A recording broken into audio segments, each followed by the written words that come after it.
बिस्मिल्लाहिर्रहमानिर्रहीम। अस्सलाम वालेकुम स्टूडेंट्स, आज जो हमारा नेक्स्ट टॉपिक है that is about the next chapter coordination and control. Coordination and control, जो नाम है ना इस चैप्टर का, इस चैप्टर में वही बातें हमने पढ़नी है। हमने पढ़ना है कि व्हाट इज कोऑर्डिनेशन, कोऑर्डिनेशन है क्या, व्हाट इज कंट्रोल, हमारी बॉडी में कंट्रोल का क्या जो है ना वो मीनिंग है, और इसको हमने कैसे जो है ना वो हमारी बॉडी ने कैसे कंट्रोल और कोऑर्डिनेशन के प्रोसेसेस को परफॉर्म करना है। एक सिंपल एग्जांपल देगा, वो कहेगा देखो कि जब हम ऑर्गन सिस्टम पढ़ते हैं किसी भी जानदार का या टिश्यूज मिलाते हैं तो क्या बनाते हैं, बेसिकली ऑर्गन्स बनाते हैं। क्या बनाते हैं? ऑर्गन्स बनाते हैं। और हमें पता है कि टिश्यूज उस जानदार में होते हैं जो कौन होता है, यूनिसेलुलर या मल्टी सेलुलर होता है। यानी जो हम बातें करने जा रहे हैं कोऑर्डिनेशन एंड कंट्रोल का पूरा चैप्टर जो हम पढ़ने जा रहे हैं वो किस टाइप के जानदारों से रिलेटेड है? वो यूनिसेलुलर से रिलेटेड है या मल्टी सेलुलर से? हम बेसिकली मल्टी सेलुलर को डिस्कस करने जा रहे हैं। ठीक है, नो डाउट कि कोऑर्डिनेशन कंट्रोल का फिनोमेना सेल लेवल पर भी होता है, लेकिन हम यहाँ पे जो करेंगे वो किस लेवल पे होगा? वो मल्टी सेलुलर ऑर्गेनिज्म के लेवल पे होगा। किस लेवल पे होगा? मल्टी सेलुलर ऑर्गेनिज्म के लेवल पे होगा। अब यहाँ पे हमें पता है कि हमारी बॉडी में डिफरेंट ऑर्गन्स हैं, हमारी बॉडी में, और ऑर्गन्स मिलके क्या बनाते हैं? हमारी बॉडी का ऑर्गन सिस्टम बनाते हैं। और डिफरेंट ऑर्गन सिस्टम हमारी बॉडी में डिफरेंट रोल प्ले करते हैं, and their role is very coordinated and well coordinated. Very and well coordinated. Coordinated mean एक दूसरे से राब्ते में है, जुड़ा हुआ है, मुंसलिक है, एक दूसरे के ऊपर डिपेंडेंट है, एक दूसरे के ऊपर डिपेंडेंट है। वो कहेगा कि आपको एग्जांपल्स देगा वो एक दो, उसके हिसाब से फिर आपको समझाएगा देखो कि कैसे एक वक्त में हमारी बॉडी में एक सिस्टम काम नहीं कर रहा, उसके साथ काफी सिस्टम काम करें। इवन कि मैं जो लफ्ज बोल रहा हूँ इसमें बोलने के अंदर स्केलेटल सिस्टम रोल प्ले कर रहा है, मूवमेंट के लिए नर्वस सिस्टम जो है ना वो हेल्प कर रहा है, सोचने के लिए जो अल्फाज मैंने बोलने हैं और उनको ज़बान पे लाने के लिए डिफरेंट सिस्टम्स जो हैं वो वर्क कर रहे हैं, एनर्जी यूज हो रही है। ये सारे प्रोसेसेस वेल कोऑर्डिनेटेड है।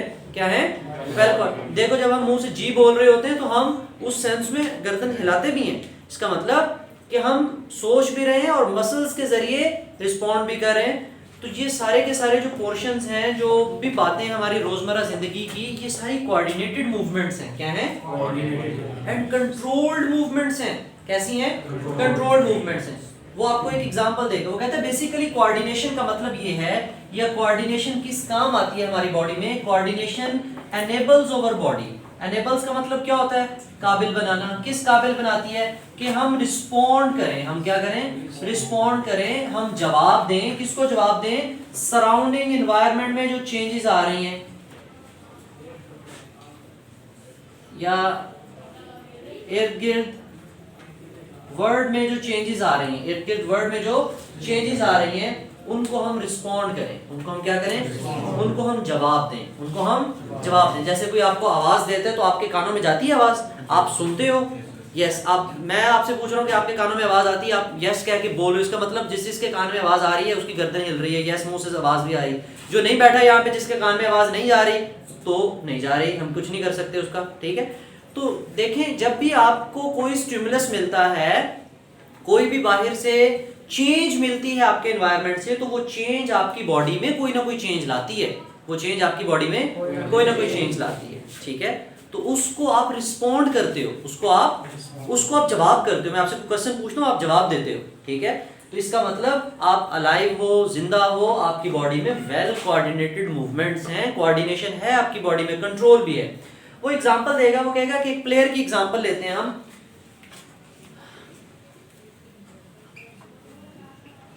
वो फील्डिंग पे है। ठीक है, अच्छा, अब जो है ना वो बॉल को कैच करने के लिए दौड़ता है, बॉल को कैच करने के लिए दौड़ता है। क्लियर?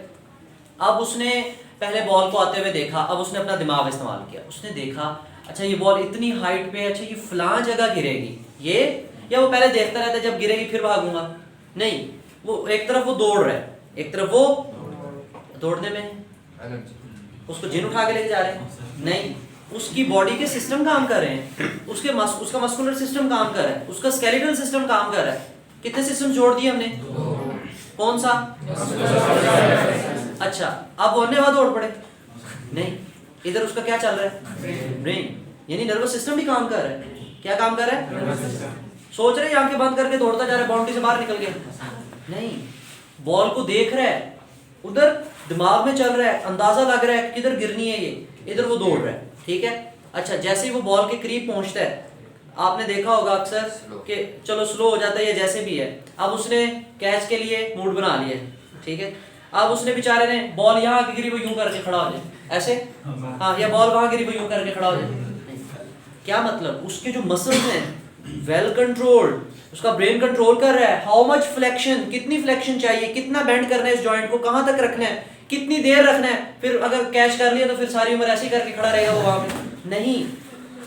ये सारी की सारी चीजें किस चीज का हिस्सा है, या उस बेचारे ने कैच करने के लिए भागा है और बॉल गिरने से वो स्पीड से ब्रेक नहीं लगी ना, वो आगे निकल गया, वो बाइक पे थोड़ी ना था जिसकी ब्रेक नहीं लगी, ठीक है। वो उसकी बॉडी में कोऑर्डिनेशन एंड कंट्रोल था, कोऑर्डिनेशन एंड कंट्रोल था। इधर उसकी रेस्पिरेटरी रेट बढ़ गई, इधर उसका सर्कुलेटरी सिस्टम का रेट बढ़ गया, इधर उसका ब्रेन में काम, मतलब एक सिस्टम काम नहीं कर रहा, एक से ज्यादा सिस्टम काम कर रहे हैं। इसी तरह वो आपको एग्जांपल देगा, वो कहता है राइटिंग, किस चीज की एग्जांपल देगा, राइटिंग, लिखना is very intricate movement, example of intricate movement, intricate movement, बड़ी ही बहुत ही प्रिसाइज सही मूवमेंट। वो कहते हैं देखो जब आप लिख रहे होते हो कितना फाइन आप जो है ना ब्रेन में सोच रहे हो, लिखते वक्त तो दिमाग चलता ही नहीं है ना, सोच रहे हो और साथ में आप वो जो लफ्ज आपके दिमाग में आ रहे हैं आप उनको लिख रहे हो, और कितनी प्रिसाइज उंगलियों से छोटी छोटी मूवमेंट कर रहे हो, या एक दफा मूव कर दो नीचे तक लंबा कट लग जाता है, ए लिखने लगेगा वो पूरे पेज पे ये यूं उंगली चली जाती है, नहीं। वो कहते हैं writing is very much intricate example of the coordination and control, कि आपको पता है कि आपने ए इतना सा लिखना है और यहीं से आपने बेंड कर देना है, तो कितना प्रिसाइज हम लिख रहे होते हैं और फ्लो में लिख रहे होते हैं।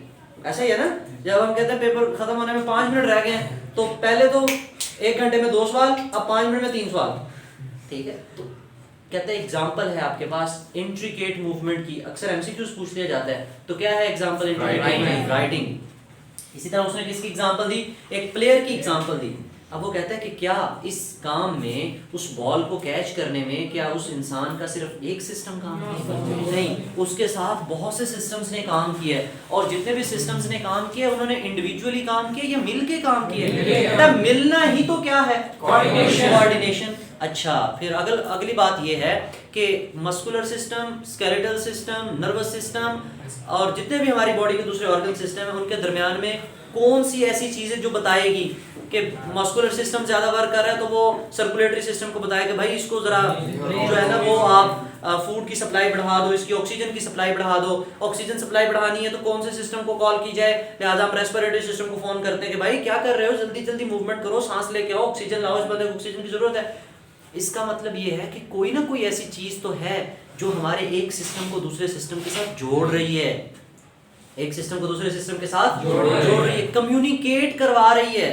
क्या करवा रही है, कम्युनिकेट, जो एक दूसरे सिस्टम को बताती है कि आपने कब तेज होना है, कब आहिस्ता होना है। तो वो कौन सी चीज है, वो हमने पढ़नी है, वो टाइप्स ऑफ कोऑर्डिनेशन हमने पढ़नी है कि हमारी बॉडी में जो राब्ते हैं एक सिस्टम का दूसरे सिस्टम के साथ, वो कब कब और कैसे कैसे होता है, ठीक है। ऐसी कौन सी चीज है जिसने वो राब्ता बहाल करना है, क्लियर, इंक्रीज करना है, डिक्रीज करना है, वो सारी चीजें अभी डिस्कस करते हैं इसके बाद। अब वो कहता है कि बताओ हमें what is the need of coordination, coordination की जरूरत क्यों है, हमें कंट्रोल की जरूरत क्यों है, व्हाट इज द रीजन। अगर हम अपने एनवायरनमेंट को रिस्पॉन्ड नहीं करते, अगर हम अपने एनवायरनमेंट को respond, what will happen, we can not survive. आप जंगल में खड़े हो, आगे से शेर आ रहा है, आप खड़े हो, फिर अल्लाह की मर्जी, ठीक है। यानी आप चेंज देख रहे हो, आपको उसको रिस्पॉन्ड करना है, आपने अपने आप को बचाना है, अपने आप को। अगर आप चेंजेस आ रही हैं, अब सर्दियां आ रही हैं, अगर आप सर्दी, अब बिल्कुल ये तो नहीं है ना कि आप सर्दी है तो बस पड़े ही हो भाई, फिर सुबह तक पड़े ही रहोगे, अकड़ जाओगे सर्दी की वजह से, ऐसा ही है ना। हम उन चेंजेस को रिस्पॉन्ड करते हैं, सर्दियां आ रही हैं तो हम 2-2 रजाइयों के अंदर घुस जाते हैं, ठीक है, और कुछ बच्चे रजाई साथ ही लेके घूम रहे होते हैं सारा दिन, अच्छा, गर्मियाँ आ जाए तो निकर शर्ट में घूम रहे होते हैं, ठीक है, वो भी कोशिश होती है कि उतार दें, ठीक है। तो अब देखें, this is the coordination and control. हमारी बॉडी ने हर चीज को मेंटेन करना है। होम्योस्टेसिस पढ़ के आए हम पीछे, सम रोल इधर भी आ जाएगा सारे का सारा, ठीक है, कि कोऑर्डिनेशन एंड कंट्रोल में कैसे रोल प्ले करेगी हमारी बॉडी। अब ये सारी चीज़ें थी। अब आपसे कोई पूछे कि कोऑर्डिनेशन की क्या ज़रूरत है, उसको ब्रीफली एक्सप्लेन कर सकते हैं। आपकी बुक में कोई प्रॉपर डेफिनेशन नहीं है कि कोऑर्डिनेशन इस चीज़ का नाम कोऑर्डिनेशन है। कोऑर्डिनेशन इस चीज़ का नाम कोऑर्डिनेशन है कि ये एक ऐसी प्रॉपर्टी है जो आपकी बॉडी को इस काबिल बनाती है कि आप अपने बदलते इन्वायरमेंट को, बदलती दुनिया को, सराउंडिंग को जो है ना वो रिस्पॉन्ड करो, सराउंडिंग को क्या करो, रिस्पॉन्ड करो, ठीक है। अच्छा, अब हमारे पास है टाइप्स ऑफ कोऑर्डिनेशन। यहाँ से असल शॉर्ट क्वेश्चन स्टार्ट होता है आपका। समटाइम कभी पूछ लिया जाता है कि व्हाट इज कोऑर्डिनेशन, कि कोऑर्डिनेशन क्या है, तो फिर हम कोऑर्डिनेशन में थोड़ा समझाते हैं उस बंदे को कि कोऑर्डिनेशन ये चीज़ है, फिर एग्जांपल देते हैं साथ में। आप कोई भी एग्जांपल दे सकते हो, राइटिंग की दे सकते हो, इस प्लेयर की दे सकते हो, बैट्समैन को खिला सकते हो, ठीक है, कुछ भी कर सकते हो आप। अच्छा, इसमें बेटे अगर हम देखें कि टाइप्स ऑफ कोऑर्डिनेशन क्या क्या हैं, तो वो यहीं पे हम मेंशन कर लेते हैं। ये भी आपसे बहुत दफ़ा शॉर्ट क्वेश्चन पूछा जाता है, और ये जो चीज़ें आज पढ़ रहे हैं ना, ये पूरे चैप्टर की बेस है। ऐसे समझें कि टाइप्स ऑफ कोऑर्डिनेशन की, कितनी टाइप्स की कोऑर्डिनेशन हमारी बॉडी में होती है। Types of coordination, there are two types of coordination. एक हमारे पास है नर्वस कोऑर्डिनेशन। क्या है? Nervous coordination. एक है हमारे पास केमिकल कोऑर्डिनेशन। क्या है? Chemical coordination. Chemical coordination, nervous coordination and chemical coordination. जब हम कोऑर्डिनेशन का मतलब तो पता चला ना, राब्ते का काम। एक जगह राब्ते का काम रूनुमा होना है या हमारी बॉडी में सरंजाम दिया जाना है हमारे कौन से सिस्टम से? नर्वस सिस्टम से। यानी हम लिखेंगे कि नर्वस कोऑर्डिनेशन इज ब्रॉड का मतलब लाई जाती है, पाया तकमील तक पहुंचाई जाती है by means of nervous coordination is brought about by nervous system. कौन सा सिस्टम इस काम को सरंजाम देगा? नर्वस सिस्टम, ठीक है। Is brought about by nervous system. और chemical coordination is brought about by endocrine system. कौन सा सिस्टम है? Endocrine system. ग्लैंड्स वाला सिस्टम, हार्मोन्स वाला सिस्टम, ये सारी की सारी चीजें हम केमिकल कोऑर्डिनेशन में पढ़ेंगे, ठीक है। अब एक छोटा सा साइड बॉक्स भी है। अच्छा, हमारी बॉडी में कौन सी होगी कोऑर्डिनेशन, नर्वस या केमिकल? दोनों होगी हमारी बॉडी में। अच्छा, प्लांट की बॉडी में क्या होगी, केमिकल या नर्वस? क्या प्लांट के पास दिमाग है? उसके पास ब्रेन है, स्पाइनल कॉर्ड, कुछ भी नहीं। इसका मतलब उसकी बॉडी में सिर्फ यानी केमिकल कोऑर्डिनेशन प्लांट्स। आपने किसी देखा किसी बैक्टीरिया का दिमाग हो, उसके बाद नर्वस सिस्टम होगा? आपने देखा? मैंने तो शायद देख लिया, रिस्पॉन्ड सही नहीं कर रहे ना। शायद आपने देखा हो कभी टीवी में कि ये बैक्टीरिया का दिमाग है, या जो गाड़ी के नीचे आया तो उसका दिमाग जो है ना वो डैमेज हो गया, उसको जो है ना वो हड्डी पसली उसकी टूट गई है। ऐसा नहीं है। बैक्टीरिया का तो सिर्फ एक ही सेल है। हमने उसमें पढ़ा था, उसमें न्यूक्लियस और वो भी चीज़ें, न्यूक्लियस भी नहीं होता उसमें, सिर्फ डीएनए जो है वो फैला होता है, ऐसी चीज़ें होती हैं। तो इसका मतलब जो यूनिसेलुलर ऑर्गेनिज्म है, कौन है? Unicellular organisms. क्या उनमें नर्वस कोऑर्डिनेशन पॉसिबल है? नहीं। तो वो आपसे पूछ लेता है कभी कि क्या यार बैक्टीरिया को कोऑर्डिनेशन की जरूरत नहीं है गरीब को? ना, कहता ना। वो जो बच्चे होते हैं ना वो ना का जवाब देते हैं जिन्होंने नहीं पढ़ा होता, लेकिन पढ़ने के बाद क्या जवाब होना चाहिए? तो उनको कोऑर्डिनेशन की जरूरत है। लेकिन टाइप ऑफ कोऑर्डिनेशन हम बताएंगे ना कि बैक्टीरिया में, माइक्रो ऑर्गेनिजम्स में किस टाइप की कोऑर्डिनेशन होनी है, प्लांट्स में किस टाइप की होनी है, एनिमल्स में किस टाइप की कोऑर्डिनेशन होनी है, तो उस टाइप के हवाले से हम एक्सप्लेन करेंगे। अगर एनिमल्स की हम बात करें तो उनमें कौन सी है? एनिमल्स में नर्वस भी है और केमिकल भी है, और लेकिन प्लांट्स की और यूनिसेलुलर की बात करें तो सिर्फ केमिकल कोऑर्डिनेशन है, ठीक है। अब नर्वस कोऑर्डिनेशन अगर हम देखें तो इसमें हमने स्टडी क्या करना है? हमने अपना पूरा नर्वस सिस्टम पढ़ना है। क्या पढ़ना है? Nervous system. और इधर हमने केमिकल कोऑर्डिनेशन स्टडी करनी है तो हमने एंडोक्राइन सिस्टम पढ़ना है। क्या पढ़ना है? Endocrine system. ये ऑर्गन सिस्टम की एग्जांपल्स हैं। किसकी एग्जांपल्स हैं? ऑर्गन सिस्टम की। नर्वस सिस्टम में आप क्या क्या पढ़ते हो? ब्रेन एंड, आप नर्वस सिस्टम को डिवाइड करते हो, central nervous system and peripheral, CNS and PNS. बचपन में पढ़ते आए हो आप, चौथी पांचवी छठी से शुरू हो जाता है ये। सेंट्रल नर्वस सिस्टम में दो चीजें आती हैं, ब्रेन एंड स्पाइनल कॉर्ड, और जो पेरिफेरल नर्वस सिस्टम है उसमें हमारी बॉडी की नर्व्स, न्यूरॉन्स और ये सारी चीजें आ जाती हैं। डिटेल पढ़ेंगे हम इनकी, ठीक है, वन बाय वन हर एक एक पार्ट का जो है ना वो फंक्शन देखेंगे कि क्या फंक्शन है और स्ट्रक्चर क्या है। फिर इससे पहले जो नेक्स्ट टॉपिक होगा हमारा उसमें होगा कोऑर्डिनेटेड एक्शन। क्या होगा? कोऑर्डिनेटेड एक्शन, कि ये सारे का सारा अमल कैसे सर अंजाम दिया जाएगा, कैसे चेंज आएगी और उस चेंज को हम कैसे रिस्पॉन्ड करेंगे, हमारी बॉडी के कौन कौन से पार्ट्स, कौन कौन से टिश्यूज, कौन कौन से सेल्स हिस्सा लेंगे, क्या हमारा नर्वस सिस्टम हिस्सा लेगा या एंडोक्राइन सिस्टम हिस्सा लेगा, और अगर हिस्सा लेगा तो वो काम कैसे करेगा, उसमें ऐसी कौन सी चीज होगी जो भागती फिरेगी एक जगह से दूसरी जगह, एक सेल से दूसरे सेल में, वो भी हम बातें स्टडी करेंगे। ठीक है, कुछ बातें समझ आई हैं? हम पढ़ने क्या जा रहे हैं, हम करने क्या जा रहे हैं? हम एक जानदार का नर्वस सिस्टम और एंडोक्राइन सिस्टम पढ़ने जा रहे हैं। ठीक है, नर्वस सिस्टम में हमने उसका ब्रेन, स्पाइनल कॉर्ड, उनका फंक्शन, स्ट्रक्चर सब कुछ देखना है। ठीक है, और उससे पहले हमने ये देखना है कि अगर आपने कोई एक्शन परफॉर्म करना है, कोई कोऑर्डिनेटेड एक्शन परफॉर्म करना है जिसमें क्या चीज शामिल हो, कोऑर्डिनेशन, फिर आपकी बॉडी के कौन कौन से पार्ट्स, कौन कौन से ऑर्गन्स उसमें पार्टिसिपेट करेंगे, कौन कौन से जो है ना वो सेल्स, टिश्यूज इन्वॉल्व होंगे, और किस किस टाइप के जो है ना वो कोऑर्डिनेशन आपकी बॉडी में उस एक काम को सर अंजाम देने के लिए होगी। ठीक है, इसकी बेटा एक दफ़ा रीडिंग कर लेते हैं जो पोर्शन हमने स्टडी किया है, बाकी नेक्स्ट लेक्चर में देखेंगे। पेज नंबर है 32, कोऑर्डिनेशन एंड कंट्रोल। वो कहता है कि the tissues and the organs of in the bodies of the multicellular organisms do not work independently of each other, they work together by performing their many task as the need of the whole body. This means that these activities are coordinated, यानी इसका मतलब ये है कि वो सारी activities क्या है, कोऑर्डिनेटेड, मीन राब्ते में है, जुड़ी हुई है। और जैसे एक जगह का एक ऑर्गेनाइजेशन का कोऑर्डिनेटर होता है, कौन है कोऑर्डिनेटर? अच्छा, अब देखें जो कोऑर्डिनेटर होता है उसका क्या काम होता है, हर चीज को जो है ना राब्ते में रखना है, हर चीज को किस चीज में रखना है, राब्ते में, मतलब हर डोमेन में उसने जो है ना वो देखना है, चेक एंड बैलेंस रखना है और लिंक रखना है सबको एक चीज के साथ। अच्छा बेटे, नेक्स्ट कहता है कि coordination also enables the organism to respond to the happening in the world around it. जो कोऑर्डिनेशन है वो किसी जानदार को इस काबिल बनाती है कि वो रिस्पॉन्ड करे उसके गिर्द क्या तब्दीलियां रूनुमा हो रही हैं।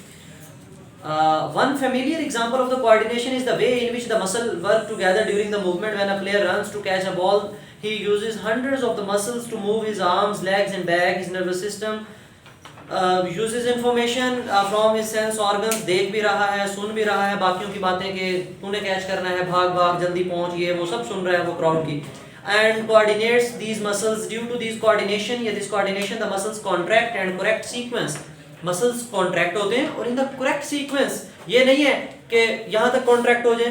मैंने बताया ना एग्जांपल में कि हो सकता है कि अब उसने बॉल कैच करनी तो हाथ के आपने मसल्स को कॉन्ट्रैक्ट होने का कहा, लो जी ऐसी हो गए कॉन्ट्रैक्ट, साढ़ा की कसूर है, नहीं, in a correct sequence, in a correct extent, कितनी हद तक, कितनी देर के लिए, ये सारी चीजें correct sequence, power and the length of time. बातें समझ आई इन चीजों की?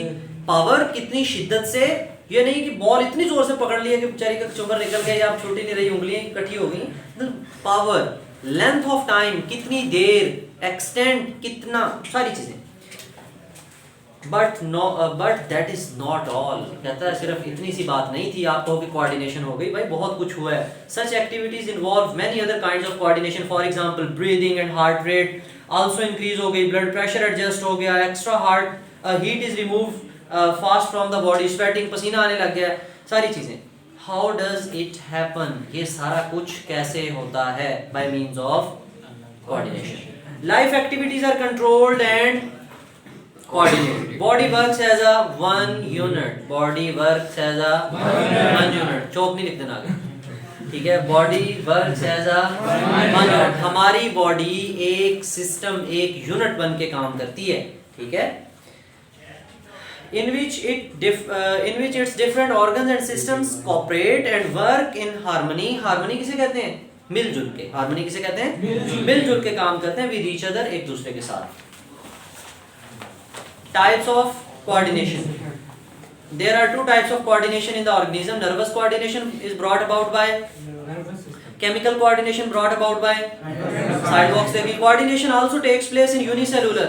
The response their response to the stimuli is brought about by the chemicals। इसका मतलब उनमें कौन सी केमिकल को, अच्छा ये बातें सुने, कुछ बच्चे कहते हैं आप केमिकल कोऑर्डिनेशन तो कह रहे हो, क्या फिर उनके पास एंडोक्राइन सिस्टम है? नहीं, उनके पास पूरा एंडोक्राइन सिस्टम नहीं है, उनके पास सेल्स ऐसे होते हैं, ऐसे केमिकल जरूर होते हैं, क्योंकि केमिकल कोऑर्डिनेशन केमिकल्स के जरिए होगी, और हमारी बॉडी में अगर केमिकल्स के जरिए होगी तो एंडोक्राइन सिस्टम, जाहिर बात है कि एक बैक्टीरिया उसके अंदर एंडोक्राइन सिस्टम तो नहीं होगा ना, उसमें उसकी बॉडी के अंदर केमिकल्स ऐसे बन रहे होंगे जो उसको रिस्पॉन्ड कराने में हेल्प करेंगे।